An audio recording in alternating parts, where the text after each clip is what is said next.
Well, hey, Daily Dosers, thanks for being back with us or coming back to us. If you just avoided a week on us talking about politics, but man, I hope you took some of that to heart and some of that in your head. And this week, we're going to talk about our heart and our head.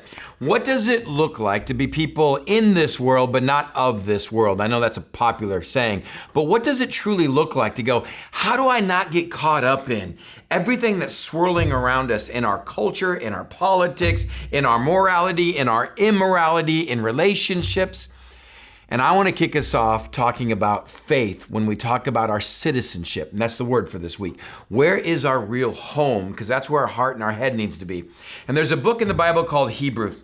By chapter 10, the book of Hebrews 68 times has used the word faith. 68 times it has tried to show a group of people that were very nationalistic, a group of people called the Hebrews, a Jewish people that were all about their nation of Israel and their chosen race.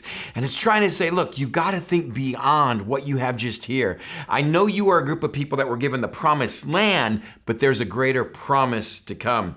And after 68 times saying, let me tell you what men and women of faith look like, the end of chapter 10, Verse 34 says this, because people are being persecuted, in prison, people are having property taken away. And it says, after 68 times because of faith, you can sympathize with those in prison, and you yourself joyfully accepted the confiscation of your own property because you knew that you yourselves had a better and lasting possession.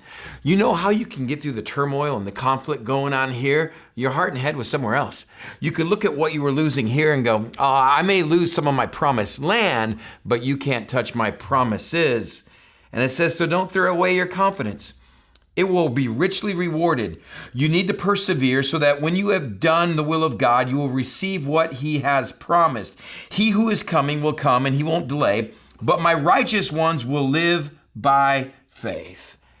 And then we have this famous Hebrews chapter 11. It says, by faith, let me tell you about Abel and Enoch and Noah and Abraham, and it breaks down their story. By faith, let me tell you about Isaac, and let me tell you about Jacob, and let me tell you about Sarah. And it goes to these great men and women of God that God said, that's what faith looks like. And it ends their story in verse 13 in Hebrews 11. All of these men and women were still living by faith when they died. They did not receive the things promised. They only saw them and welcomed them from a distance. And they admitted that they were aliens. They were strangers here on earth. You see, people who say such things show that they are looking for a country of their own. If they had been thinking of the country that they had left, they would have never had opportunity to return. Instead, they were longing for a better country, a heavenly one. Therefore, God is not shamed to be called their God, for he has prepared a city for them. And then it goes, now let me tell you about Abraham, Isaac, Jacob, Joseph, Moses. Let me take you about Barak and Samson and Jephthah and Samuel. And let me tell you about Deborah. And let me tell you, and it goes through these great stories. It goes, you know what all these great men and women of the Bible had in common? They didn't think this was their home. They knew they were just passing through. They saw themselves as aliens and strangers to North County. This wasn't their hope. This wasn't their retirement. This wasn't their reward. In fact, none of them got their promises. The promises were all laid up in where they were going.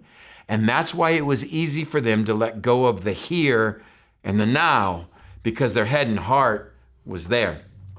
And then, don't you understand that when you were adopted into God's family, that changed eternally your home, your destination. It changed what Paul is going to use throughout the New Testament, this word, your citizenship. Now, that was a huge word in the first century. To be able to call yourself a citizen of Rome, the greatest empire in the history of all mankind, to be there in the day, the Roman age, and say, I'm a citizen, meant everything. And Paul says, no. You want to talk about citizenship? I'm a citizen of heaven. And therefore, I will go through the conflict of this life, but it's not really my life. This is a temporary dwelling. I'm a stranger. I'm a visitor here. My heart and head are not going to be wrapped up in my address and my savings and my banking and my retirement, because that would seem like I'm planning for this life, and I'm not.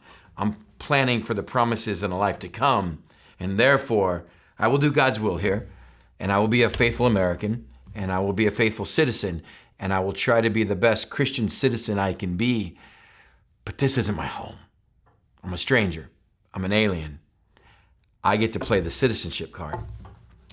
And it's there. And that's where my heart and that's where my head is. And that's how I can be guided through the here and now. This kicks off a week of understanding your citizenship.